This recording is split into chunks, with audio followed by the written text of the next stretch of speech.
noite a todos. Muito obrigada por terem vindo a esta sessão do Isto Vai Dar Merda. Hoje o tema é economia. Mas antes de entrarmos na sessão, temos que fazer aqui uma espécie de uma resenha histórica do que tem sido o evento até agora. Hoje é a quarta sessão, o que significa que já houve 3. Essas sessões estão no canal de YouTube do Isto Vai Dar Merda. Podem ir procurar no perfil no Twitter. E temos mais uma coisa para falar, que é sobre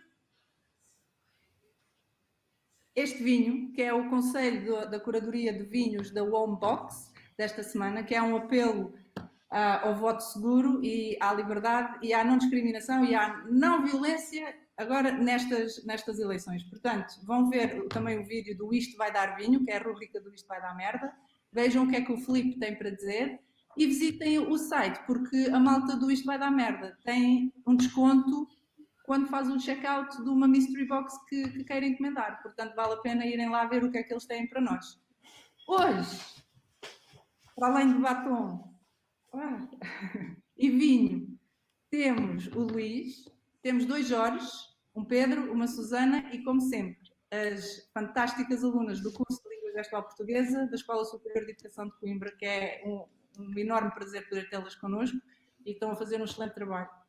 Eu agradeço-vos a presença. Luís, sei que passaste a tarde a preparar a apresentação dos convidados de hoje. Portanto, é contigo. E obrigada. Obrigada a todos. Ora, muito obrigado, Sónia. Falo de certeza absoluta em nome de todos quando te dou os parabéns pelas sessões que organizaste e que vais organizar, e esperemos que a nossa não seja a pior de todas, né? Portanto, como isto é para dar merda, aqui o quanto pior, melhor. Ora, hoje, para falar de economia, um tema um bocado árido e seco e triste, na verdade, trouxemos 4 pessoas que são o oposto disto que eu acabei de dizer. 2 delas são minhas colegas, portanto, são académicos, mas os outros 2 percebem mesmo de economia. Portanto, vamos começar por apresentar o Pedro Brinca. Pedro, levanta o braço para saberem quem tu és. Esse é o Pedro Brinca, que é professor na nova SPE, é da área de macroeconomia. Tem muitos trabalhos feitos na macroeconomia, um dos macroeconomistas mais promissores do país, e muitas vezes nós perguntamos onde é que estes tipos fizeram doutoramento ou não sei o quê. Eu, neste caso, fiz parte do júri de doutoramento dele e posso confirmar que a tese dele é sério. E é pai de uma filha, além de ser casado. Temos também Jorge Faustino, casado, com 2 filhos. Portanto, quando eu lhe pedi uma nota curricular, foi o aspecto que ele salientou em primeiro lugar. Levanta lá o braço para te verem, apesar de se calhar... É o que me dá mais trabalho, é o que me dá mais trabalho, portanto... É o que dá mais trabalho, não é? Portanto, é de relações empresariais, formou-se em relações empresariais pela Universidade Católica e ao longo da sua vida trabalhou para diversas marcas nacionais e internacionais. Começou a trabalhar numa agência de marketing e na verdade... tem uma carreira fantástica, passou pela gestão da carreira de atletas e de artistas, esteve no Exército, portanto, ponham-se a pau. Tem trabalhado como diretor de marketing no ATP, no Estoril Open, e que é um lado interessante, já foi árbitro de futebol. Isto aqui é muito engraçado porque Pedro Brinca é um hooligan de futebol, no caso do Benfica. E, portanto, colabora regularmente com a Sport TV e com o Record, precisamente a comentar arbitragens. Portanto, é daquelas pessoas que nos ajudam a desempatar as discussões que nós temos no fim de semana. Ou que geram mais confusão, às vezes. Eu já te devo ter usado em argumentos contra o Pedro Brinca, com certeza. Depois temos Jorge Pimenta, também é das pessoas que percebe de economia. E gosta de beber vinho. É licenciado em Economia pela mesma universidade que eu, a Universidade de Coimbra. Trabalha como gestor de projetos no Instituto Pedro Nunes, em Coimbra. Trabalha com startups de bases tecnológicas. É mentor de diversos programas internacionais de aceleração de startups.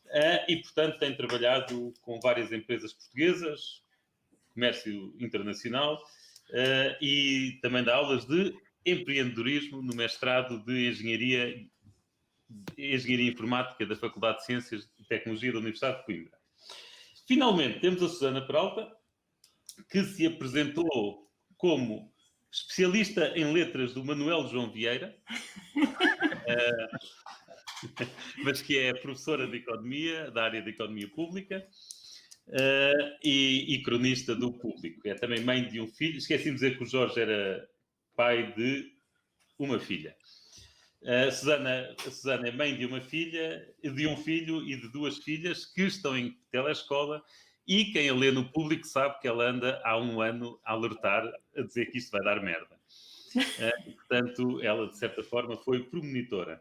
Ora, eu vou começar esta sessão seguindo a ordem da apresentação que fiz aqui, e depois, dependendo de como isto evolui, vamos vendo. Pedro Brinca. O slogan, em março, o slogan foi lançado, ou a hashtag era "Isto vai ficar tudo bem", ou uma coisa assim do género. Em dezembro estamos a organizar uma coisa que se chama "Isto vai dar merda", portanto, o estado psicológico já é diferente. Isto deu mesmo muita merda. Certo? Concordas? Qual é que foi a pior merda de todas? Bem, em primeiro lugar, agradecer-te a apresentação colorida, fazer um pequeno disclaimer que não sou nada hooligan, até dou aulas de economia do futebol na Federação Portuguesa de Futebol. A ilustres alunos como o João Vieira Pinto, o Luizão, Simão Sabrosa, Nuno Gomes, todos jogadores de mais diversos clubes. Mas pronto, dito isto, é um prazer enorme estar aqui entre amigos, como a Sónia e como o Luís, e obviamente distintos pessoas que eu conhecia apenas dos mídia, como o Jorge e como o Jorge Faustino e o Jorge Filipe. Dito isto, quer dizer, sim, obviamente que isto correu muito mal, correu muito pior. Uma das maneiras boas, porque eu de epidemiologia não percebo muito, mas uma das maneiras boas de perceber quão mal isto correu foi olhar para as previsões dos economistas. No fim de março, achava-se que a Europa não ia crescer grande coisa, talvez contraísse ao ritmo de 1%, mas como havia muita incerteza, na pior das hipóteses é capaz de contrair para aí a 3%. Chegamos a junho, as previsões foram revistas em baixa, naturalmente, agora a Europa já ia contrair a 10%, passou de 3% no pior cenário possível para 10% de recessão.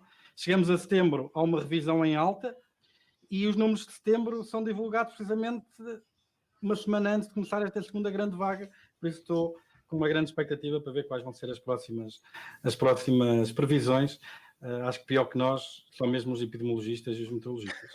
Mas, dito isto, e agora, pronto, tentando pôr um tom um bocadinho diferente, mas naturalmente estamos a viver uma crise dramática do ponto de vista económico, social, humano, e o pior, como não poderia deixar de ser, é a tragédia das mortes que já sucederam e daquelas que infelizmente espera que ainda venham a suceder, quer pelo efeito direto do Covid, quer pelo efeito indireto, como outras doenças que foram postas em segundo plano, mas que não desapareceram e cuja falta de qualidade no acompanhamento e no rastreio se irá traduzir, infelizmente, em mortes no futuro. Mas lá está, isto é a dimensão epidemiológica do fenómeno e eu de epidemiologia percebo pouco, para não dizer mesmo nada, não é? Do ponto de vista económico, para mim a maior ameaça é precisamente a perda de riqueza que já foi observada, mas mais importante ainda, o grau de destruição de empresas e emprego, que será essa a variável económica mais importante no antecipar da velocidade de recuperação. No combate à crise tem havido uma opção política de apostar em deferimentos de pagamentos, fiscais, de crédito, etc., vis-à-vis subsídios diretos, um modelo diferente do que outros países como a Alemanha, a França, entre outros, têm seguido, aproveitando a suspensão de algumas das regras que limitavam as ajudas de Estado por parte da União Europeia. Isto tem um potencial grande para dar merda, porque pode ser um fator determinante precisamente nas duas dimensões que salientei há bocado, a destruição de emprego e a destruição de empresas. Para concluir, isto é uma crise diferente a todos os níveis, inclusive em quem atinge e de que forma, de profunda desigualdades de rendimento, de género, entre outras, e acho que tem que haver uma discussão política do nível de socialização dos custos desta pandemia. Uma discussão que, infelizmente, e no meu entender, incompreensivelmente, tem estado arredada do debate político e que se me figura como das mais importantes a ter. Independentemente das nossas convicções, é importante lembrar que esta é uma crise que atingiu profundamente grupos de pessoas de formas muito diferentes. Atinge de forma desproporcional os mais pobres, porque tendem a desempenhar tarefas que não são passíveis de serem realizadas em teletrabalho, quer porque é um segmento com maior prevalência de comorbilidades, que também agrava o prognóstico em caso de infecção. As mulheres, que estão subrepresentadas nas ocupações mais expostas à infecção, cuidados de saúde, gerontologia, e sofrem de forma desproporcional com o confinamento das crianças mais pequenas. As famílias com filhos, que mesmo que possam desempenhar as suas ocupações em teletrabalho, dificilmente o fazem com as crianças pequenas em casa. E trabalhadores precários, que em cenários de crise são sempre os primeiros a ser despedidos. Portanto, dito isto, se tivesse de escolher uma coisa com potencial para dar merda no futuro, seria precisamente a opção política de apoio à economia, muito mais assente no diferimento de pagamentos, do que nos apoios diretos, pelo que pode significar em termos de destruição, quer de emprego, quer de empresas. Ora, muito obrigado por este cenário otimista. Nós precisamos exatamente de comentários que nos animem nestes momentos tão difíceis. Vou passar para o Jorge. Aqui tenho sempre de dizer o apelido, não é? Portanto, o Jorge Faustino, temos 2 Jorges. Jorge Faustino, como é que vês isto? Para ti, qual foi a maior merda de todas? Houve muitas, a maior parte delas difíceis. Não, estou a falar em termos de merdas de consequências. E houve muitas, e como o Pedro dizia, de formas diferentes para diferentes pessoas, diferentes empresas, diferentes setores. Eu quando olho para o meu, eu atualmente estou numa agência de marketing e publicidade, mas somos uma agência muito focada no digital. E, portanto, nós sofremos ali, naqueles primeiros meses, um impacto brutal, não tanto pela nossa área de negócio, mas porque as marcas e os clientes congelaram todos. Ninguém sabia o que fazer, portanto, ficaram todos assim quietinhos, tipo assim, para tudo, não façam nada, ninguém faz nada, e, portanto, tivemos ali logo 2 meses, um mês em que toda a gente dizia não fazem nada, e se não fazem nada, não gastam dinheiro nenhum, se não gastam dinheiro nenhum, a economia não mexe, e se a economia não mexe, estamos todos tramados. E depois estamos agora numa fase em que, como eu digo, e como é reconhecido, isto foi uma digitalização da economia à força. Uma coisa que normalmente iria acontecer à medida que as empresas fossem percebendo que os consumidores estão no digital cada vez mais, nem que seja para procurar, mesmo que não comprem, e portanto iam andando com os seus negócios habituais e daqui num ano, 2, 3 iam fazendo uma transformação, foram obrigadas a perceber que, olha, tem que ser de ontem para amanhã que vou ter que me transformar. E portanto, na minha área, neste momento, acredito que vamos ter um 2021 de crescimento, ou pelo menos de retorno à normalidade de 2019. Mas percebo e tenho a perfeita noção, porque tenho clientes, tenho clientes da área da energia ou das telecoms que têm o negócio estabilizado ou a crescer, e tenho clientes da hotelaria que não sabem como é que vai ser a vida deles, como é que foi no ano passado e como é que vai ser este ano, e isso põe em risco muitos empregos, muitas empresas, e portanto há muita merda, acho eu, e isto fica bem dizermos esta palavra aqui neste contexto algumas vezes, que ainda está por descobrir, ou que ainda não sabemos, que não temos visibilidade, ou pelo menos que o grande público ainda não tem visibilidade, e isso é uma preocupação, porque quando, e agora falando até a título individual e pessoal, que é quando as moratórias acabarem, quando as empresas começarem a poder despedir porque já passou o prazo dos dinheiros que receberam, isto vai ter, acredito, graves impactos na vida das pessoas, e aí sim vai ter um cheiro diferente a merda. Jorge Faustino, Luís, só uma coisa, porque pronto, como falaste desta coisa da saúde e economia versus a economia da saúde, houve uma coisa que eu dizia logo no princípio, porque também são áreas que me são queridas, que é o desporto e a cultura, que são 2 mundos que até se tornaram um pouco antagónicos nesta fase de a seguir ao primeiro confinamento, em que se estava a tentar procurar restabelecer alguma normalidade. Haveria uma grande discussão sobre esta questão da economia, da saúde e saúde e economia, que era o futebol a dizer, mas esperem, então deixam-nos retomar a atividade e não podemos ter público, porquê? E os artistas a dizerem, não, mas deixem-nos atuar e queremos ter público, e depois o desporto dizia, então, mas eles podem ter público e nós não, porquê? E eu acho que aí até é um bom exemplo do que é que foi um equilíbrio entre a saúde da economia e a economia da saúde, que foi, poderia haver, faz sentido que haja concertos, agora não, faz sentido que hajam concertos com público, mesmo que seja limitado, porque é o público que vai aos concertos que sustenta aquela atividade, que sustenta aqueles artistas. Ora, o futebol não é sustentado, na sua maioria, pelas pessoas que vão ao futebol. Portanto, se proibirmos as pessoas de irem ao futebol e os jogos forem transmitidos na televisão, os mínimos olímpicos da economia do futebol estão salvaguardados. E, portanto, está aqui um equilíbrio entre o que é a economia da saúde e a saúde da economia. Um exemplo, do que se pode referir relativamente a esta forma como puseste a questão. Ora, e essa forma de apresentares uma análise custo-benefício é perfeita e é típica dos economistas. O que é engraçado porque, pelo que percebi, és o único que não é licenciado diretamente em economia.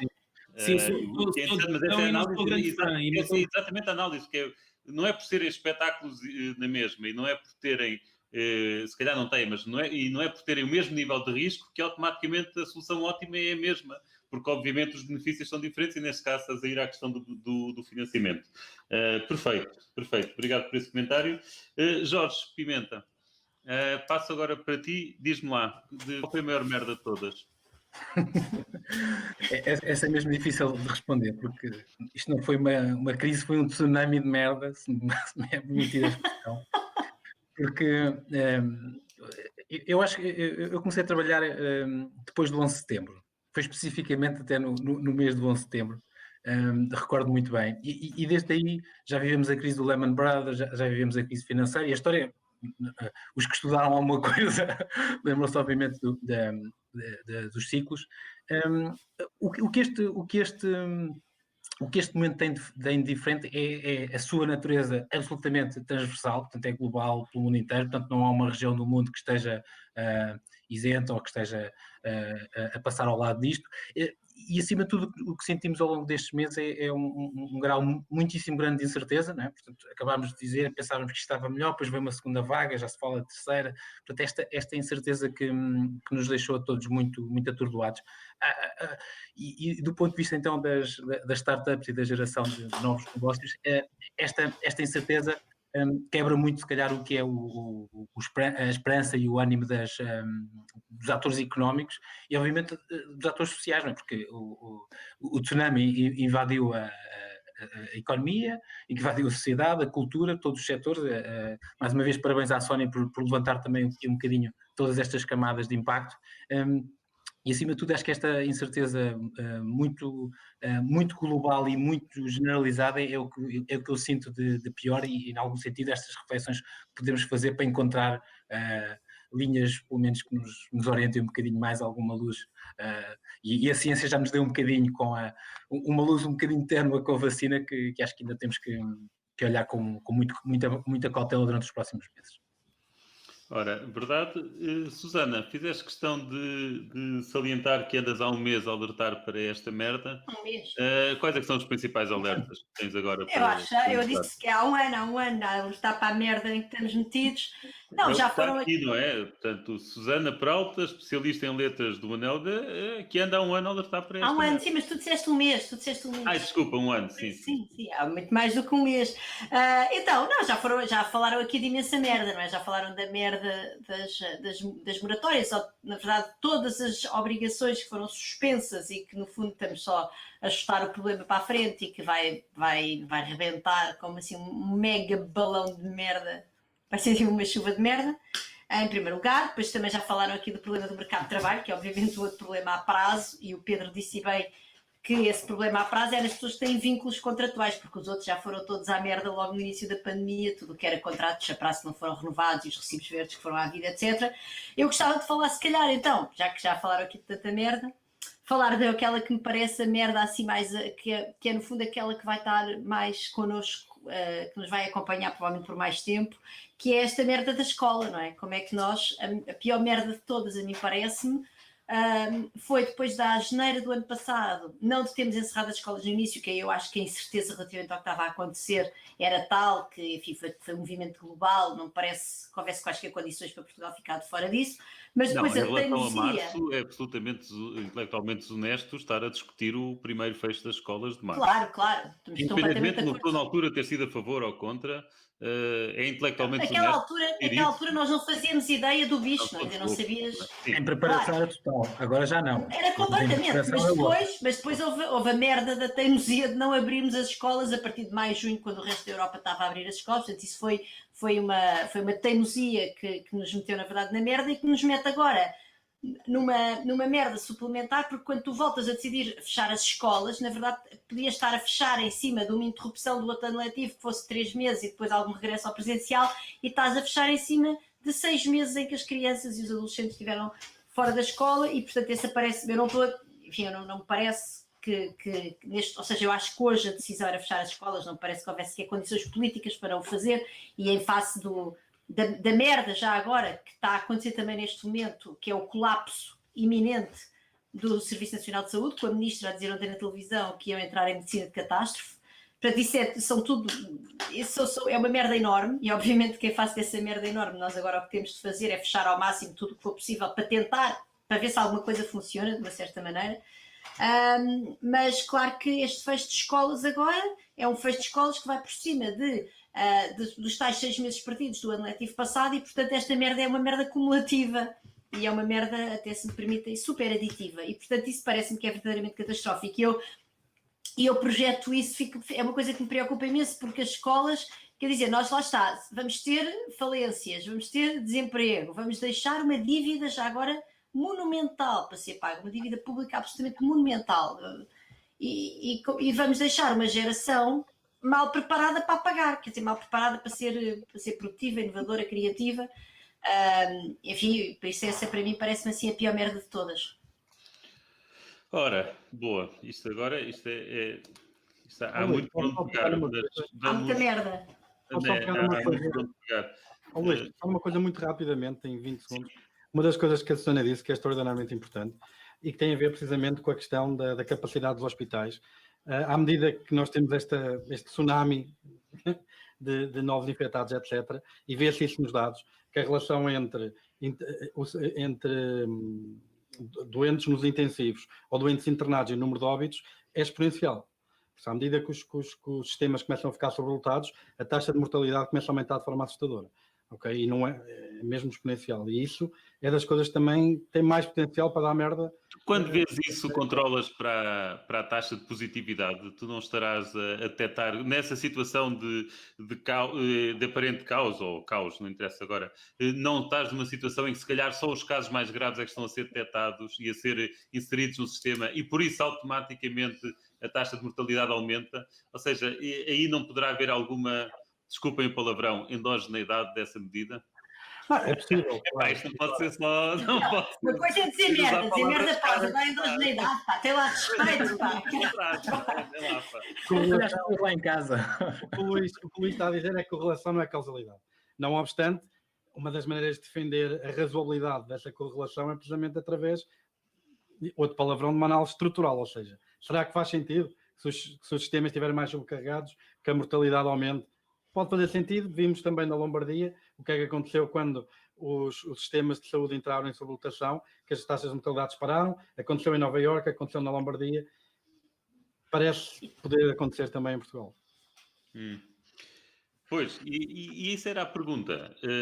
Podia ser este equilíbrio que é necessário encontrar entre economia e saúde. Como é que, o lado sanitário, como é que vocês veem isto? Vocês acham que tudo o que se faça para proteger a saúde é automaticamente benéfico para a economia?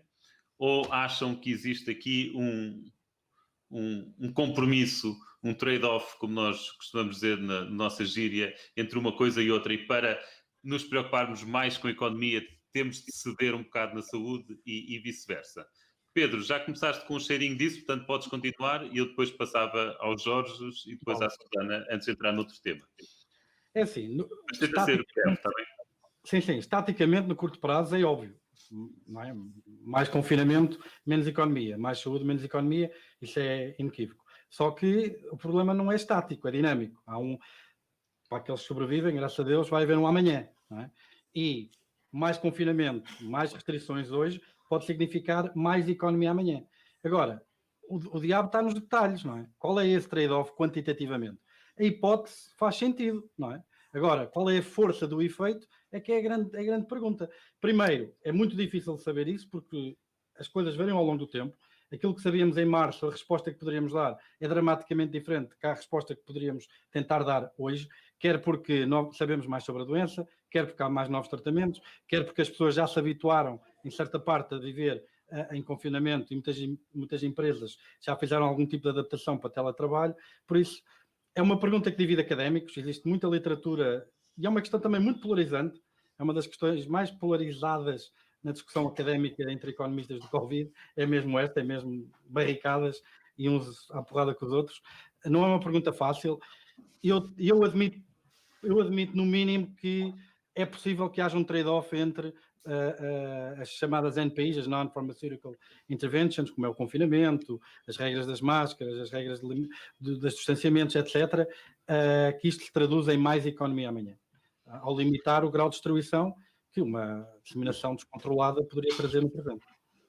Ora, Jorge Faustino, a pergunta é a mesma, mas quero aqui adicionar um dado.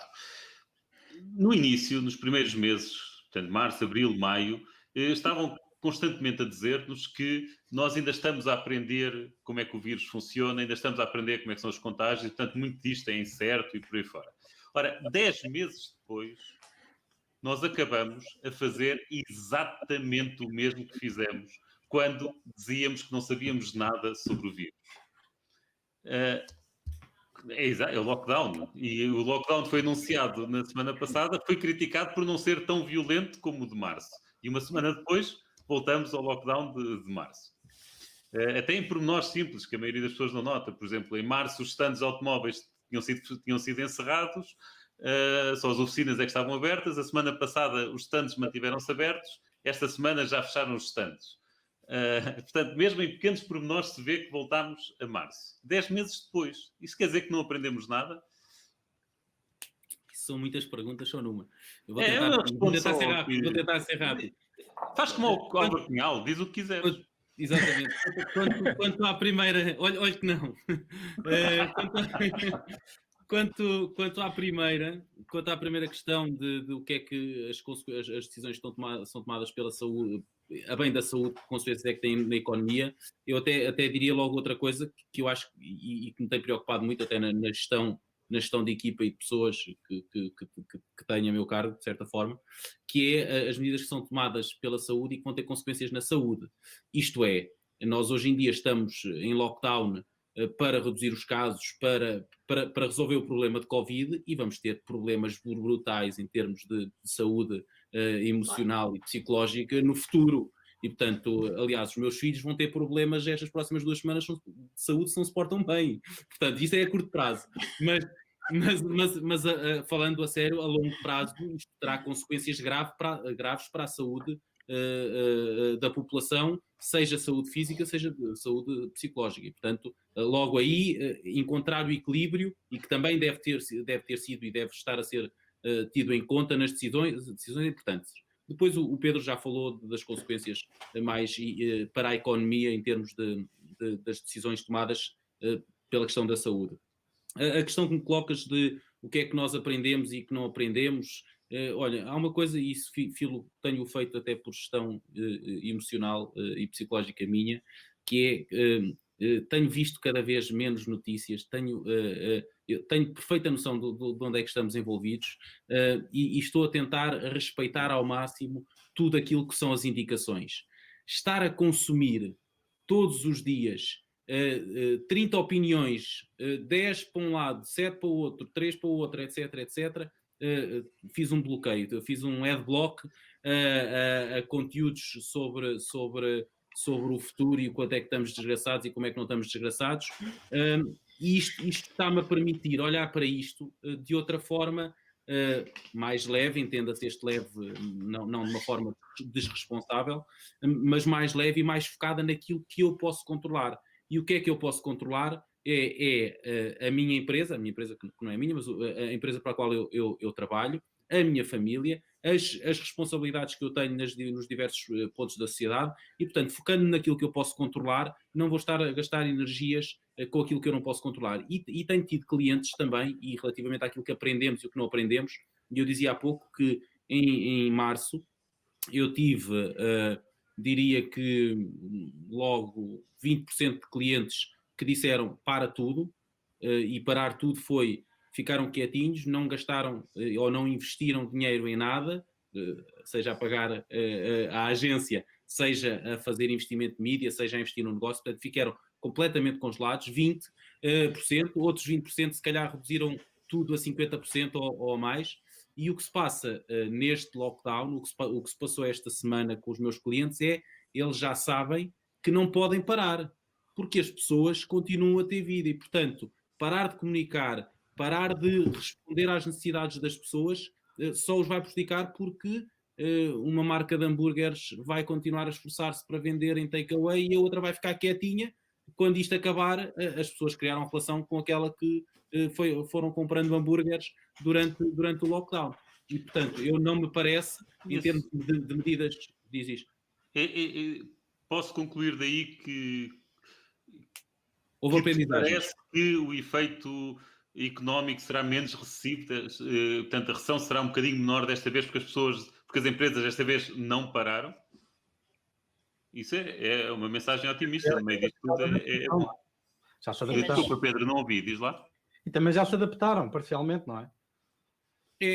A questão da adaptação é importante e referias há pouco que há empresas que já naquela altura tiveram que se ajustar, depois voltaram a um normal e que agora voltaram a ajustar-se com o teletrabalho. Eu, por exemplo, nós na Fulsig, nós entramos em teletrabalho nessa altura e ainda não saímos e quando acabar o Covid vamos continuar, porque conseguimos continuar a entregar com a mesma qualidade e, portanto, tirámos aprendizagens. Aliás, de todas as grandes, isto faz parte da história, de todas as grandes crises mundiais, depois surgem sempre coisas boas, há aprendizagens que se retiram, não é? Portanto, umas Nações Unidas nasceram numa Segunda Guerra Mundial, as mulheres começaram a trabalhar mais depois da Primeira ou da Segunda Guerra Mundial, já não me lembro, e portanto há sempre coisas que se tiram de positivo. Eu acho que vão haver coisas positivas. Mesmo dentro de qualquer recessão, qualquer período de crise, há sempre empresas que mesmo durante a crise melhoram. Obviamente que há setores que não se endireitam, falaste há bocado da hotelaria, a aviação, há uns segmentos que de facto se calhar não há uma empresa que tenha conseguido melhorar, mas estamos a falar que em crises normais, dados dos Estados Unidos, mais uma vez, cerca de 20% das empresas aumentam quer as margens, quer o volume de faturação em recessão. Okay? Obviamente 80% não, e por isso é que é uma crise, não é? Porque a maioria, mas há sempre uma margem, uma proporção significativa de empresas que conseguem ver nas crises oportunidades para crescerem, abrir novos modelos de negócio, reinventarem-se, adaptarem-se e prosperar. Okay? E nesse sentido, essa parte é fundamental. E nesta crise está-se a ver isso muito bem de todas as empresas do setor digital, quer dizer, a Amazon multiplicou quase por 2 o ano passado, em receita. E portanto isso de facto, ou seja, a crise, há setores que se safam. Mas a nossa economia não é a nossa que não tem Amazon, não é essa economia, não é essa a economia tuga. Mas temos uma DOT, não é? Temos e não há problema em falar, temos uma Vorten, portanto, temos marcas que estão no ramo digital e não estou a falar... Sim, as lojas de eletrónica ganharam. Não, mas eu nem estou a falar das lojas, porque quando disse Vorten nem estava a pensar nas lojas físicas, estou a pensar no marketplace, porque eles têm um marketplace, portanto, houve uma série de marcas que prosperaram porque já estavam preparadas ou estavam a preparar-se e só tiveram que fazer a aceleração, mas como está aqui um Artur Azevedo a dizer... Há empresas que não vão aguentar, seguramente isso muitas já foram e outras vão de ir.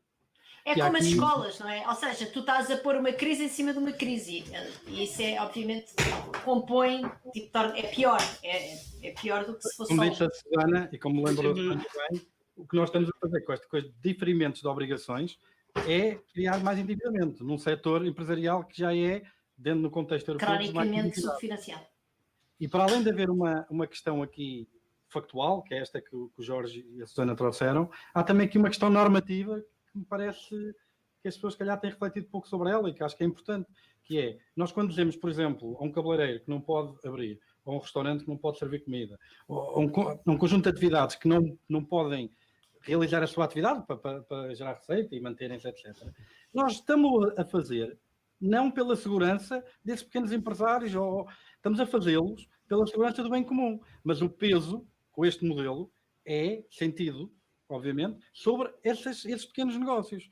São essas pessoas que estão a pagar a segurança de toda a sociedade. E é nesse sentido que eu acho que tem havido uma discussão, se calhar, pouco profunda sobre a socialização destes efeitos da pandemia, porque, de facto, ela está a ser sentida, por um lado, de forma direta por pessoas muito diferentes e empresas muito diferentes, mas também, que é outro ponto ainda, que alguns setores estão a pagar pela proibição da atividade em nome da saúde de todos, okay? Eles, a nossa segurança. E é isso aí, é neste modelo que eu acho que essa discussão, se calhar, não tem estado tão presente. E o modelo... Oh, Pedro, Eu acho que ela tem estado presente. Eu vou agora Saber se o intervir. governo- Não, desculpa. Não, tá, eu tenho de ouvir o Jorge Pimenta, que Sim. está calado há bastante tempo. Não sei se queres responder diretamente às questões levantadas ou pelos teus colegas de debate, ou se preferes que eu introduza aqui um novo tema. Eu posso responder muito rapidamente e introduzimos um novo tema. Obviamente, eu concordo inteiramente com o que o Pedro acabou de dizer, e esta questão também não pode ser romântica, nós não vamos salvar as empresas todas, não é? E já não falo, obviamente, da diferença entre a saúde e a economia, porque acho que neste momento estamos num momento de absoluta emergência e, portanto, em emergência estanca-se o que está a sangrar primeiro, não é? Nesta questão da forma como a crise impacta de forma diferente. Obviamente que tens empresas digitais que estavam preparadas, porque esta digitalização à força, como o Jorge Faustino bem referiu, não é igual para todas. Obviamente, as empresas que estão na área das telecomunicações, do IT, e nós temos empresas que estão a prosperar, e bem, ainda bem que temos estes contraciclos, e num certo sentido, eu deixo aqui um bocadinho também o desafio, que é, obviamente que nós não sabemos a extensão da crise, a duração que ela vai ter e o que é que ela vai trazer em termos de transformação. E eu não quero romantizar aqui a ideia de reinvenção, que isto parece que é uma coisa que é muito simples, não é? Dizer a um hoteleiro reinvente, não é? Pronto, parece que é assim uma coisa que é fácil, chega-se ali, toma-se uma aspirina e está reinventado. Mas efetivamente é um momento que é isso uma análise mais estrutural. O que é que a nossa economia pode aspirar no futuro, em termos de sermos uma economia mais ágil. Aí as startups são sempre um bocadinho mais preparadas para reagir às mudanças, porque são, se calhar, um bocadinho mais rápidas, e vamos ter certamente uma economia mais digital. Não sei se já em 2021, mas sem dúvida daqui para a frente, e acho que esses desafios são desafios muito importantes. Não esquecendo que nós, como o Pedro bem disse, estes 20% não compensam os 80% que estão a sofrer, e muito mais quando nós temos um tecido, que é um tecido económico, todos sabemos, muito micro. Nem PMEs, quando as pessoas falam PMEs, eu até me assusto, realmente são mesmo micro, e que vai ter que ser respondido do ponto de vista, acima de tudo, social. Okay? Porque este impacto é social. Temos um visitante. Deixa-me só aqui um pontozinho, que vocês estão a insistir muito no digital, e obviamente têm razão, mas é importante, penso eu, dizer que não é só o digital que ganhou com esta crise. Empresas que vendem batatas fritas, sumos, gasosas, essas coisas. Os meus amigos que trabalham na Pepsi, tenho um amigo que trabalha no headquarters, ele diz que nunca teve um ano como foi este ano que passou, que teve várias rupturas de produção. Isso é o consumo de substituição. Também está estudado. Isso é o consumo de substituição, tratamento de salsichas. Vai haver pequenos segmentos que têm um impacto muito positivo, mas isso não transforma a economia. Imaginem, quando estávamos todos a preparar o confinamento em março, quantas latas de atum é que não se terão vendido? Mas isso agora já não... Eu tinha algumas, mas aí é preciso efetivamente confirmar, porque eu tinha algumas ideias que depois fui confirmando de serem erradas, que devem-se ter vendido muitas latas de atum, mas houve muitos hotéis que deixaram de comprar atum, houve muito negócio, muitos restaurantes que deixaram de comprar atum, portanto, às vezes nós pensamos, não, agora sim, toda a gente passou a consumir... substituição de um setor para o outro. Toda a gente passou a consumir eletricidade em casa e a consumir o ar-condicionado em casa. Sim, mas os hotéis deixaram todos de gastar o ar-condicionado e os escritórios deixaram de gastar o ar-condicionado. E já agora deixa-me dar um exemplo disso. Falou-se muito da questão do papel higiênico e da malta que andava a comprar quilos e quilos ou toneladas de papel higiênico, e na verdade o consumo global de papel higiênico manteve-se mais ou menos constante. O que reduziu foi a quantidade de papel higiênico que havia nos centros comerciais e que havia nas empresas e por aí fora, e que foi muito menos usado esse papel higiênico e foi compensado por mais Agora é a vez da Susana. higiênico na casa. Isto é um bom exemplo para um evento com o título do nosso. Mas deixa-me... Agora é a vez da Susana dizer. Espera, o Luís, deixa a Susana dizer. Porque a merda que se fazia antes é a merda que se continua a fazer agora. Exatamente, exatamente. Aliás, agora estamos a chegar ao âmago da merda. Exatamente, é verdade. Olha, mas deixa-me continuar com o Jorge Pimenta, porque eu estava a gostar da intervenção dele e estava a achar que vinha a propósito para introduzir um tema que, para mim, me preocupa. Tem a ver, muita desta digitalização que nós observamos na economia, ou pelo menos parte dela, traduz-se em teletrabalho. E, de certa forma, nós estamos a descobrir que há muita gente que gosta do teletrabalho. É fixe. Uma pessoa poder estar a trabalhar em casa, pelo menos para algumas pessoas estar a trabalhar em casa, em vez de ter de ir à empresa, em vez de perdermos 1 hora em transportes para lá e mais 1 hora para cá, e por aí fora. A minha questão em relação a isto é se isto não se vai traduzir a prazo numa maior precarização das relações laborais. Por uma razão simples. Porque se eu posso fazer o trabalho daqui de casa, então alguém também pode fazer o meu trabalho a partir de uma casa na China, ou na Tanzânia, ou no Vietnã. E isso quer dizer que a concorrência pela minha posição deixa de ser em Portugal para passar a ser a nível mundial. O que é que pensas sobre isso e tens tua experiência nas relações de comércio internacional e em grandes empresas? Eu tenho mixed feelings em relação ao teletrabalho, ok? Já para aqui uma declaração de interesse. Eu pessoalmente não sou grande fã, porque sinto muito falta de pessoas reais, ok? E trabalhando com muitas pessoas numa incubadora, e quem já pode visitar, aquela dinâmica é como nós quando entramos numa universidade, não é? Estamos a olhar ali, não é para o presente, é para o futuro que se está a construir naquelas cabeças. Isso para mim é muito interessante. E, portanto, eu acho que o teletrabalho é uma realidade interessante e que irá ficar, que pode ser muito importante para Portugal, até no sentido de atrair nómadas digitais, porque somos um país nice, temos um clima espetacular, temos boa internet, porque quem já esteve em alguns sítios como esses que o Luís disse, eu já tive alguma internet péssima e há péssimas condições. Portanto, do ponto de vista até de posicionarmos Portugal como um país digital friendly e que pode apanhar esta vaga, eu acho que era muito interessante e obviamente não é o momento de discutir isso, mas eu acho que é importante. Agora, o que tu dizes só reflete o que muitas empresas, por exemplo, de tecnologia já sentem, não é? Porque existem de certeza mais engenheiros informáticos em Bangalore do que existem, se calhar, em Portugal todo. E, portanto, essa exposição ao que é efetivamente a economia global está aí e não fica, e nós não ficamos assim tão bem na fotografia. Agora, do ponto de vista das... Eu acho que é aqui um conjunto... Mal. E só para... Sim.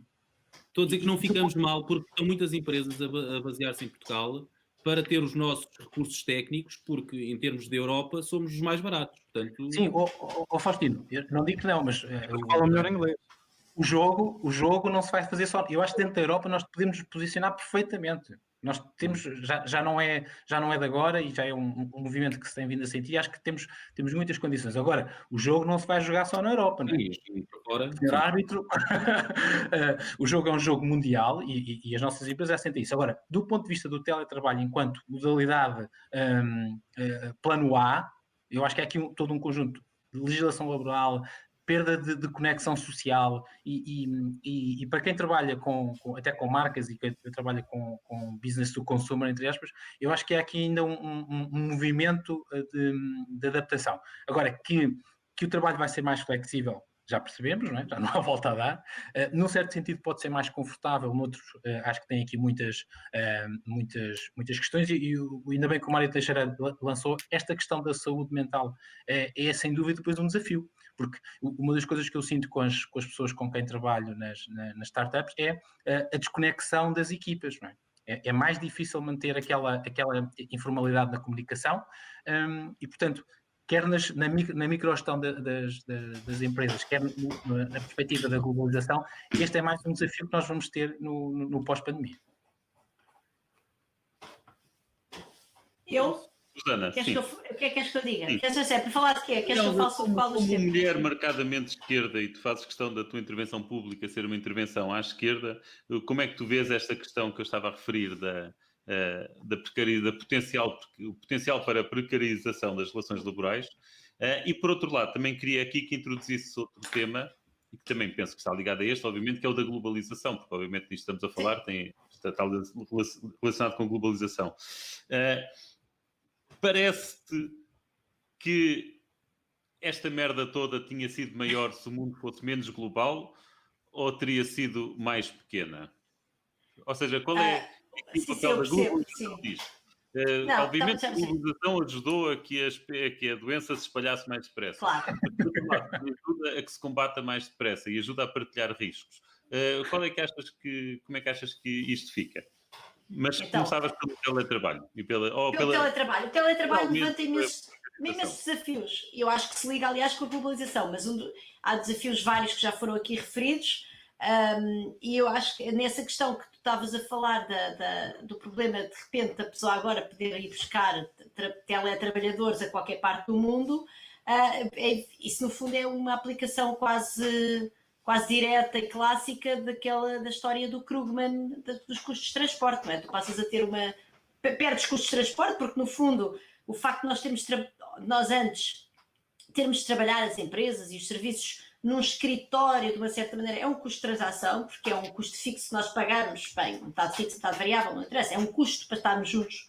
E a partir do momento em que tu desmaterializas isso e pões tudo a funcionar desta maneira, como nós estamos aqui a conversar uns com os outros, numa economia com menos custos de transporte, o que acontece é que crias economias de aglomeração e, portanto, há um risco enorme de tu ficares sem essa aglomeração. E pronto, e também já agora, muitas vezes isso são fenómenos do acaso, ou seja, o que acontece depois é que são fenómenos que se autoalimentam. Portanto, se de repente, vamos dizer, todas as empresas tecnológicas começarem a buscar força de trabalho a Bangalore na Índia, por exemplo, que o Jorge disse aqui, o que vai acontecer é que depois há um fenómeno económico que se autoalimenta e que pode levar realmente a que não haja mais empresas tecnológicas no limite, em mais nenhum sítio do mundo. Obviamente isto é no limite, mas de facto essa força está lá e é uma força poderosa. E portanto isso é algo com o que nós devemos preocupar-nos, mas isso também abre a possibilidade de, pronto, lá está, como foi dito aqui pelo Jorge Faustino, de pessoas em Portugal venderem os seus serviços a outras empresas, se calhar com maior valor acrescentado.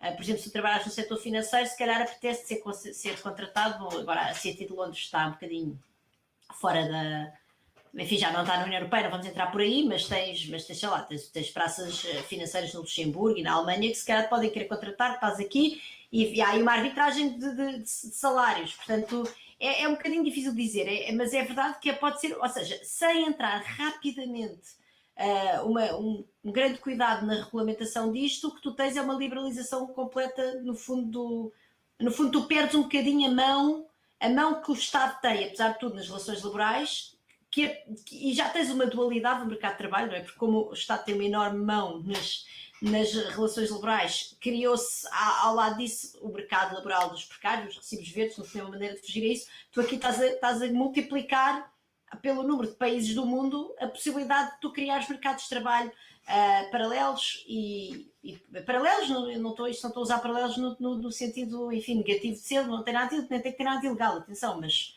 de facto cria caminhos de fuga para se fugir a regulações laborais mais pesadas, que eu estou aqui, obrigam a fazer isto tudo, então eu vou à procura de uma pessoa que me possa fazer isto num país onde a regulamentação seja menos estrita. E, portanto, é verdade que há aí uma preocupação, e depois há outra enorme preocupação, que é a preocupação da perda da privacidade, da perda da vida pessoal das pessoas, não é? Portanto, tem havido histórias escabrosas de software que controla aquilo que tu estás a fazer, e portanto isso, pode haver aí mecanismos muitíssimo perversos, porque de uma certa maneira, em vez de tu teres uma recuperação... Precisamos disso para os exames online nas universidades? Desculpa? Precisamos desse software para os exames online nas universidades? Sim, é uma questão muito interessante. O ano passado, pessoalmente, os exames que fiz exames em casa, ou seja, em inglês take home, com livro aberto, tomem lá e façam, e contrato de confiança. Só mesmo se me obrigarem é que eu vou pôr um aluno a fazer um exame com uma câmara a aparecer, até porque, quer dizer, quantos ângulos mortos é que há aqui na minha sala? Quer dizer, eu acho isso horrível, mas eu acho que, ou seja, eu gostava que não precisássemos, até porque tu podes sempre complementar com o moral, por exemplo, em que é muito mais difícil Aquilo que nós estamos agora aqui a fazer, quer dizer, se eu estivesse a olhar à procura de notas, vocês reparavam muito mais facilmente. Portanto, eu custa-me um bocadinho isso. Mas é um tema que está em cima da mesa e que, aliás, este ano agora, infelizmente, estamos a ir outra vez por esse caminho. Mas isso eu acho que são tudo coisas que nos devem interpelar. Portanto, eu acho que o teletrabalho é um caminho novo. Eu acho que, por outro lado, abre imensas possibilidades. Pois está aqui uma pessoa a dizer: o Luís Correia gostava muito de continuar em trabalho remoto e acha que o empregador vai aniquilar isto. E eu acho que os empregadores já aniquilaram imenso isto ali no período entre junho e outubro. E eu acho que vai ser preciso inventar uma maneira. Houve muitas pessoas, eu conheço pessoas que queriam continuar em teletrabalho e não puderam. Enfim, é evidência pessoal, não falo o que falo. Mas o que eu estava a dizer, eu acho que o teletrabalho, por outro lado, abre realmente imensas possibilidades na conciliação da vida pessoal. Eu não gosto de usar, nunca uso vida familiar, porque acho que isso é horrivelmente exclui as pessoas que não têm família, as pessoas podem nunca ter uma família, mas a vida pessoal e profissional. Eu acho que abre imensas possibilidades e, portanto, acho que é de facto uma oportunidade, mas é uma oportunidade que vai precisar de ser trabalhada e é uma coisa que nos está um bocado a cair ao colo, caiu-nos ao colo de um dia para o outro. E, portanto, eu acho que é algo que vai ter que estar no debate durante uns tempos, até nós percebermos o que é que podemos fazer disto.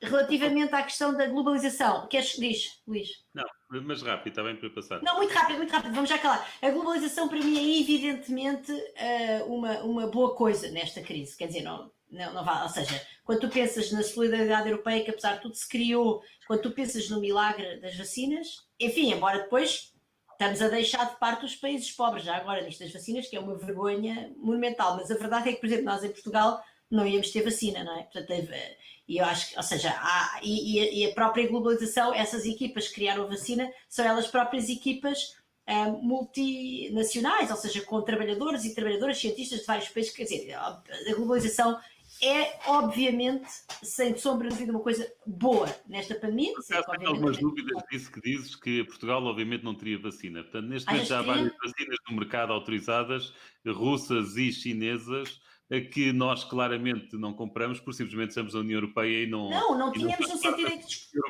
Não, isso eu estou de acordo contigo. As vacinas, não tinhas inventado.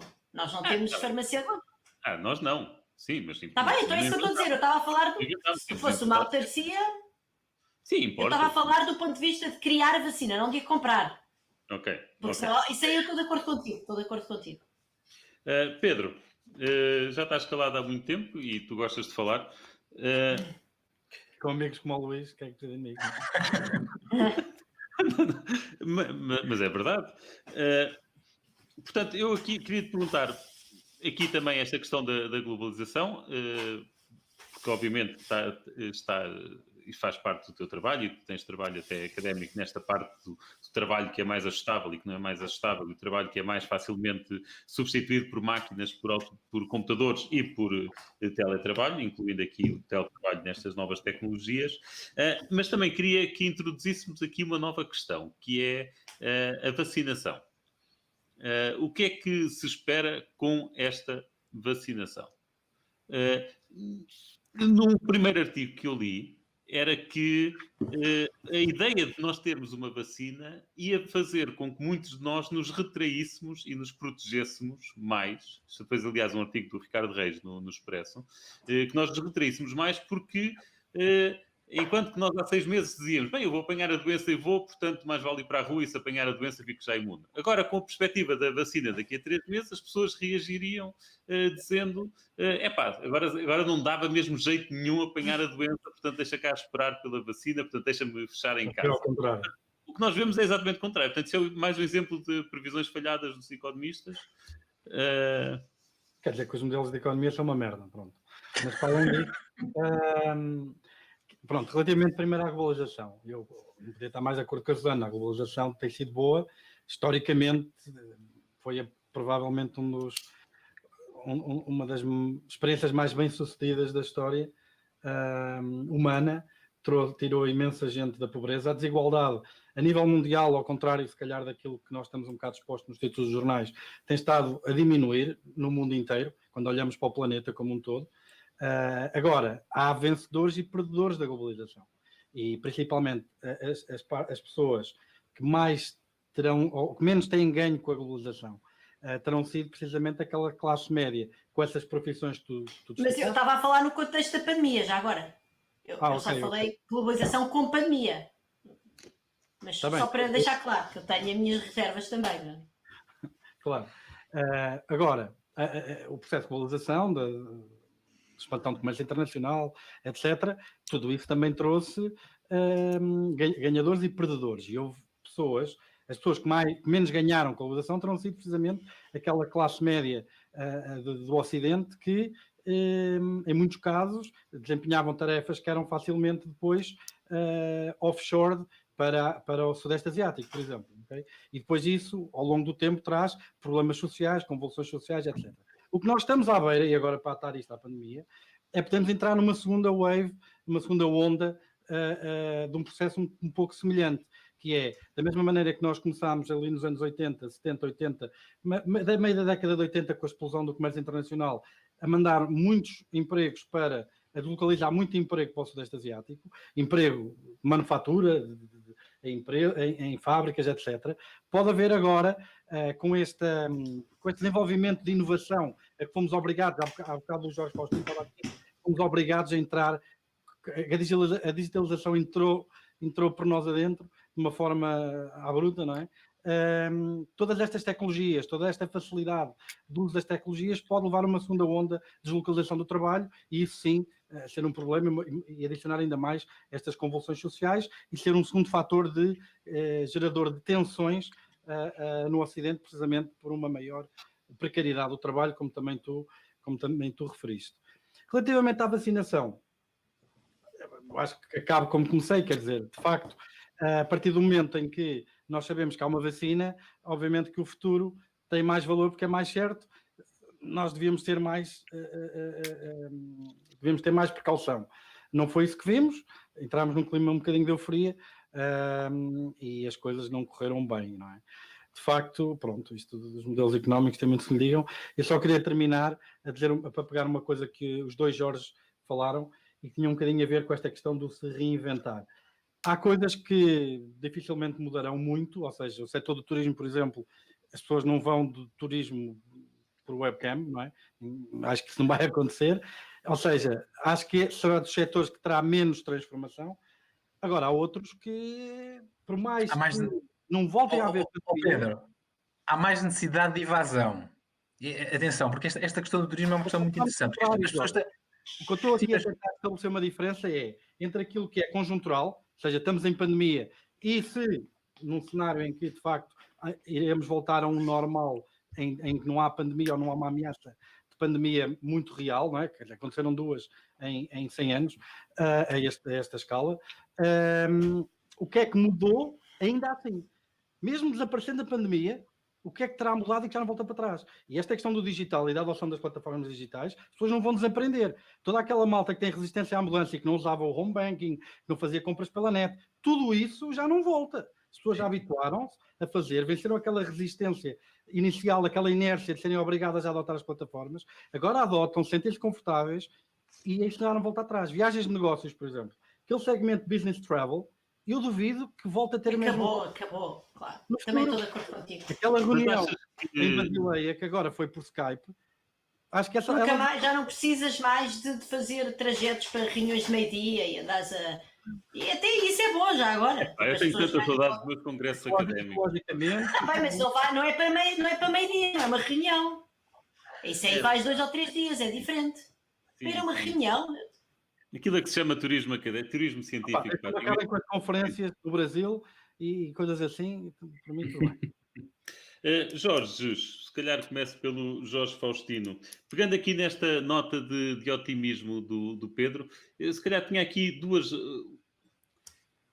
Tenho aqui uma pergunta, que é uma dúvida que tenho a este respeito. Fala-se muito do impacto que a pandemia teve nesta digitalização de que vocês falaram, mas... Fomos nós que mudámos ou simplesmente a pandemia apressou o que era inevitável? Ou seja, fez com que o daqui a 5 anos se tornasse hoje? Assim, é uma dúvida que tenho e queria saber a vossa perspectiva sobre isso. Portanto, não sei qual é que quer começar primeiro, mas depois, finalmente, adicionando a isto, conseguimos tirar mais aspectos positivos desta crise? Qual é o return on investment desta crise? Será possível imaginar que o mundo daqui a 20 anos é melhor do que seria o mundo daqui a 20 anos se não tivesse havido esta crise? Jorge Pimenta, vá. Começando, bem, essa segunda pergunta eu, não, eu nem vou por aí, porque isso já é mesmo futurologia. Eu acho que é muito interessante esta questão Mas mais se do ponto de daqui vista... a 60 anos, já ninguém estará aqui para dizer enganaste a Dizer, exatamente. Não, mas eu pegando naquilo que o Pedro disse em relação aos comportamentos individuais, e obviamente a economia é uma ciência social, portanto muitos comportamentos individuais depois tornam-se em tendências, etc. Agora, eu acho que do ponto de vista das empresas, há 2 dias o Luís Matos referiu uma expressão que foi muito interessante, que foi o sink or swim. Nós vamos afundar ou vamos nadar, e as empresas têm muito isso. E, portanto, esta adoção de novos canais de distribuição, de levantar, se calhar, outras necessidades que estavam, como tu dizes, já ali, que de repente já não há forma do chefe resistir, e, portanto, isto avança, acho que, sem dúvida, acelerou alguma parte, e especialmente nesta questão do business do consumer, portanto, nas relações com os consumidores finais. E, portanto, num certo sentido, nós vemos esta aceleração quase desconcertante de algumas tecnologias, mas isto não representa a economia toda, não é? Também eu não quero, outra vez, eu não quero romantizar a ideia de reinvenção e de sair do quadrado, essas coisas todas, esses lugares comuns. O que temos a assistir é as empresas a reagirem, que foi aquela primeira fase, e neste momento já muito mais a planearem o que pode ser este regresso a alguma normalidade, ou eventualmente esta adaptação a ciclos constantes de incerteza, que acho que é um pouco mais isso que as empresas estão a olhar. Já agora, e só para agarrar um bocadinho nesta questão do turismo. O turismo, obviamente, é um setor muitíssimo importante em Portugal, e que não pode ser todo descurado, tem uma importância social imensa, e outra vez, um dos temas que me preocupa daqui a uns meses é como é que nós nos vamos posicionar enquanto país, porque para além de ter esta carga humana terrível que temos não quer dizer carga, é mesmo um peso terrível, era importante que nós, enquanto país, continuássemos a ter uma visibilidade externa enquanto país seguro, enquanto país amigável, enquanto país que tem um sistema de saúde que aguenta estes choques, e num certo sentido preocupa-me que nós estamos um bocadinho neste momento à deriva, e este sermos o mau aluno na Europa, acho que foi o pior que eu estou a retirar neste momento. Deixa-me só enquanto positivo, e não queria terminar só na nota negativa, sim. Enquanto positivo, eu acho que do ponto de vista da atividade e agora tenho que puxar mesmo aqui a minha brasa das startups e das novas empresas, a nossa agilidade dos nossos engenheiros, dos nossos economistas também, dos nossos gestores da malta jovem, é gigantesca. Acho que nós temos que aproveitar muito esta dinâmica. Temos uma geração, a geração, se calhar, com mais educação, com mais instruída pelo menos desde o 25 de abril, e acho que há aqui um potencial imenso de nos transformarmos como uma economia verdadeiramente percebida posterior como uma economia moderna, digital, com startups, mas também com turismo e com vinho e etc. E acho que podemos sair bem daqui. Um bocadinho também, todos. Um bocadinho merda é importantíssimo. Achei que era só, estavas a falar do setor turismo, e é bom lembrar que o setor turismo é um setor que tipicamente tem custos fixos enormes, tem custos de capital enormes, tem uma alavancagem muito grande, ou seja... Financeira grandíssima, sim, Pedro. E que vai ter aqui um lastro, não é? Que vai carregar às costas para o futuro, precisamente, que vai tornar a atividade muito, muito complicada, porque este tempo todo parado, os custos vão-se acumulando, os custos de capital podem, lá está, são diferidos no tempo, mas depois eles voltam, não é? E a capacidade competitiva destas empresas para o futuro... Mas, Pedro, há 2 caminhos, pelo menos na minha opinião. Aqui, assim, há um caminho de enquanto umbrella português, nós temos que nos reposicionar outra vez como marca de Portugal, um país seguro, um país interessante, e temos isso, e portanto não podemos também perder o longo prazo, e em algum sentido, algum redirecionamento desse investimento. Também houve muito investimento meramente especulativo nesta área, portanto pessoas que abriram restaurantes porque sim, Airbnbs porque sim. Quer dizer, ok, eu não tenho um Airbnb, posso ter um espaço de cowork, não tenho um espaço de cowork, posso fazer outras coisas. Obviamente que essa adaptação mais micro é possível para alguns, outra vez, não é toda a gente se consegue reinventar, como tu dizes, há investimentos fixos muito fortes, mas há espaço e há caminho para crescer, isso aí não tenho mínima das dúvidas. E aí aqui numa nota keynesiana, havendo procura, a oferta reage. Jorge Faustino, também tens a mesma, ou também vês, não quer dizer com otimismo, mas também vês a possibilidade de o futuro ser otimista? Vejo, mas e até voltando a havendo procura, surge a oferta. Também isso cola, aliás, lá está a questão da digitalização à força. As empresas agora não se lembraram de se digitalizar, seja ao digitalizar, criar uma loja online ou entrar nas redes sociais, só porque sim. Lembraram-se porque perceberam, olha, se as pessoas foram para ali, eu tenho que ir para lá. Portanto, o consumidor, o ser humano, procura, eu também acredito que é tendencialmente preguiçoso. E o ser tendencialmente preguiçoso é na perspectiva de gosta das coisas que lhe facilitem a vida. E se eu posso carregar num botão e mandar vir a pizza, eu prefiro que estar a ir às páginas amarelas à procura do número de telefone para ligar a alguém que nem sabe quem é que eu sou, porque não tem a minha morada e não tem lá as últimas 10 pizzas que eu encomendei. Portanto, eu se calhar prefiro carregar num botão e eles até já sabem que as últimas 10 vezes que eu encomendei pizza, 9 foi a pizza de atum. Portanto, eles dizem logo, vai querer a pizza de atum? Logo lá na aplicação. Eu digo sim. Não, atenção, existe um case destes nos Estados Unidos de uma pizzaria que dizia, que criou uma aplicação em que nós encomendávamos a pizza com um clique. Quer a sua pizza habitual? Sim. E aquilo automaticamente enviava a pizza para a morada habitual, a pizza habitual e etc. E, portanto, é o equivalente do restaurante que conhece o cliente já. Mas exatamente. Mas sim. Só que o restaurante conhece o cliente, o dono do restaurante tem capacidade para memorizar o nome de 20 clientes, saber qual é a mesa que eles gostam, saber qual é o prato que eles gostam e saber a família. A tecnologia, o digital, consegue armazenar data em que sabe o que é que eu gosto de comer às segundas-feiras ou às terças, quando é que eu vou lá com os amigos ou com a minha mulher, e, portanto, consegue ter essa informação e usá-la de forma inteligente, entre aspas, para me ajudar e para me facilitar esta vida de preguiçoso, de cérebro preguiçoso e de vontade preguiçosa, porque é assim, nós todos somos muito preocupados com o GRP, com o GPRD, mas quando nós queremos fazer uma compra online... Não, RGPD, Regime Geral de Proteção de Dados. Exatamente. Quando queremos fazer uma compra online e nos aparece aceita, nós é aceitar, nós nem lemos nada, não queremos saber nada, é logo... Por isso é que o RGPD é importante, não é? Sim, mas por isso é que o RGPD é importante, porque limita o número de merdas que se podem pedir nesse aceita. Não, faz-me é fazer mais vezes. Epá, estes gajos nunca mais se despacham, eu quero é que tragam a minha pizza, sim, portanto eu vou aceitar 10 vezes. Sim, ou seja, é por causa dessa inércia das pessoas de lerem o fine print é que o RGPD te vai proteger. Pronto, mas isto tudo... Mas continua, desculpa.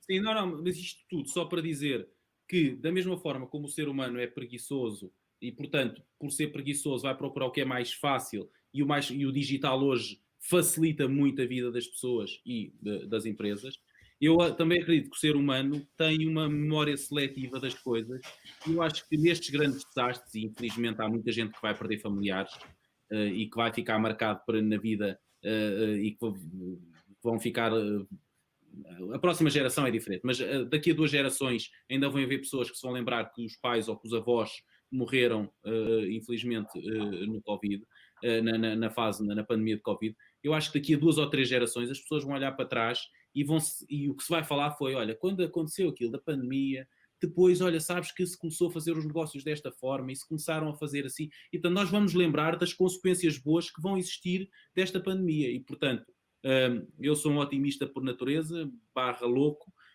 mas acredito efetivamente que vão acontecer que já estão a acontecer coisas boas por causa disto, com peso brutal negativo que sabemos, portanto estão a acontecer mais coisas más do que coisas boas, mas já estão a acontecer coisas boas, vão acontecer outras coisas boas em consequência, vão haver coisas boas em consequência e positivas, em consequência desta má fase que estamos, deste período negro que estamos a viver. E, portanto, acredito que sim. Ora, eu vou passar a palavra à Susana para terminar. Portanto, antes de eu passar à Susana, se o Jorge ou o Pedro quiserem dizer uma palavra, este é o momento, porque eu não vos torno a passar a palavra. Ok. É só para, O Pedro brinca, força. só para combinar uma coisa que relativamente ao Jorge Faustino. Antes desta pandemia, nas aulas de formação de executivos, o pessoal assim mais sénior era da opinião que o digital ou a loja digital era um nice to have. Dava um toque, não é? Se quiseres, eu conto as histórias do que é o pós-pandemia nestas aulas de formação de executivos. Luís, 30 segundos. Luís, dá-me 30 segundos só para eu ajudar aqui o Pedro. É que ainda continuam a haver CEOs que estão dispostos a gastar 400 mil euros numa loja, num shopping, e não estão dispostos a gastar 100 mil euros numa loja online ou 200 mil euros numa loja online que vende para todo o mundo. E isto, em pandemia, ainda existe. E aí, pegando nisso, que era aquilo que eu ia dizer a seguir, um dos setores que eu acho que também vai ter que se reinventar um bocadinho vai ser o de commercial real estate, do imobiliário comercial, porque acho que também levou uma pancada e os shoppings. Jorge Pimenta, queres dizer mais alguma coisa ou posso passar? Não, eu queria só terminar apesar de tudo, com uma palavra de esperança. Mais uma vez agradecer à Susana o convite, à Sónia, peço desculpa, a Susana também. Sim, eu não convidei ninguém. A Sónia foi incrível e é bom também falar disto de forma descomplexada. Muito da nossa resiliência daqui para a frente também vai ter a ver com olhar para isto com os olhos muito descomplexados. Todos estamos nisto, não é? Estamos todos juntos e, portanto, só todos juntos temos disso, mas uma palavra acima de tudo de esperança. Eu acho que há caminhos e que a saúde nos aguenta até pelo menos chegarmos a estarmos todos vacinados. Susana. Luís, é o Roy, não é? A Susana. Falta o Roy, não é? Não, a Sónia. Não, queria só dizer uma coisa à Sónia, que é dar os parabéns e agradecer pelo convite, dar os parabéns. Eu, como sou árbitro, vou-lhe dar o cartão branco. O cartão branco é o símbolo do fair play no desporto. Portanto, eu dou o cartão branco dá-se o cartão branco e o amarelo e o vermelho quando é para castigar. Quando alguém tem um comportamento de fair play, uma atitude boa em termos de proteção do espírito esportivo, já foi adotado o cartão branco, não nas competições profissionais. Portanto, não faz sentido premiar o fair play. O fair play, por definição, deve ser uma coisa desinteressada e concordo. Não devia ser premiado. Mas é como tudo, temos que ir para um extremo para depois chegar ao outro. Susana, sou eu. Tem que acabar, agora. Quero uma nota de otimismo para daqui a 10 anos. Essa merda toda pode sair daqui alguma coisa boa. Já agora, estamos a falar das coisas que Portugal tem, que nós devemos ser o único país do mundo que comercializou com algum sucesso o licor de merda. Ainda é comercializado. Ainda é, não é? Viva a Cantanhede. Ainda se vende. E viva a bairrada. Isto é a capacidade de fazer licor. Agora só um mundo académico. Nós temos um toque de Midas para a merda. Nós transformamos a merda numa cena com potencial de comercial e tal. Não, pois... Eu estou, sim, não sei. Eu tenho muita dificuldade. Nada para dizer, não tens de dizer, não há problema. Eu acho que assim, não leio amanhã no público. Não, tirando aquele que o Jorge Faustino que disse não lia mais nada, não é? Ou foi o Jorge Pimenta? Tu não lês mais nada, pá, pelo menos tens de ler. Não lês mais nada, não é mais nada. O Luís e a Susana, pá, pelo menos. Então, não, eu quero só dizer uma coisa. Eu acho que o Banco Mundial, havia até aquele relatório, quer dizer, os especialistas estavam a dizer, cuidado, vai haver pandemias. Há aquele filme que agora já toda a gente viu, do Bill Gates, já há mais de 5 anos e não sei o quê. Nós agora já sabemos que as pandemias, sabemos que olha que acontece merda, shit happens, não é? E portanto eu acho que isso pode ser uma coisa boa. Vamos lá agora finalmente, porque havia Investing Preparedness, era uma agenda do Banco Mundial para os países prepararem, mas ninguém estava preparado para esta merda, e portanto eu acho que isso pode ser bom, ou seja, pode haver aqui um efeito de vacina, mas de vacina sociopolítica, que nós percebemos temos que fazer alguma coisa para. Isso é um aspecto positivo. Um aspecto que eu acho que é muito negativo é que, como isto tem um impacto brutalmente desigual em muitas dimensões, eu gostava de falar aqui de uma dimensão, que é a dimensão dos jovens. Já falei das escolas, mas eu acho que isto não acaba nas escolas, mesmo se a universidade, eu por exemplo dei aulas online e acho que correu bastante bem e até devo dizer que eu gosto, ou seja, não me parece assim um custo enorme. enfim, mas os jovens das universidades não vão às universidades só para aprender. Esta gente está sem socializar, esta gente está sem ser à noite, esta gente está sem jantar uns com os outros, esta gente está sem engatarem-se uns aos outros. Portanto, diga-me se é verdade, que é horrível, pá. Põe-te no lugar, não estás casado em casa como eu com 3 filhos, quer dizer, até já lá vai um ano desta merda, e portanto isso para mim é uma enorme preocupação. Eu acho que rapidamente é preciso pôr os jovens na rua, a fazer festas, a irem a concertos, a fazer aquilo que eles têm que fazer, porque senão então é que não há mesmo futuro, e isso para mim é uma coisa muito preocupante. E como eu prometi que era especialista em letras do Manuel João Vieira, e realmente sou, mas quando eles fizeram o concerto de 20 anos do Manuel João Vieira, do Zero para 2000, foi em Alcântara e chamava-se, num daqueles bares de Alcântara, já não lembro do nome, foi em 2005 e chamava-se 20 anos a pedalar na bosta. Portanto, eles já foi em 2005 e eles referiam-se aos 20 anos desde 85, e o que eu gostava era que nós agora não ficássemos mais 20 anos a pedalar na bosta. Ora, com esta nota de otimismo, vamos terminar, não sem antes agradecer e dar os parabéns à Sónia Teles Fernandes pela organização desta série de conversas. Não vamos dizer que a nossa conversa foi extraordinária, mas correu bem. E não será pior não será pior que as outras. Portanto, muito obrigado a todos pela participação. Espero que tenham gostado e poderão sempre rever esta conversa no YouTube. Muito obrigado.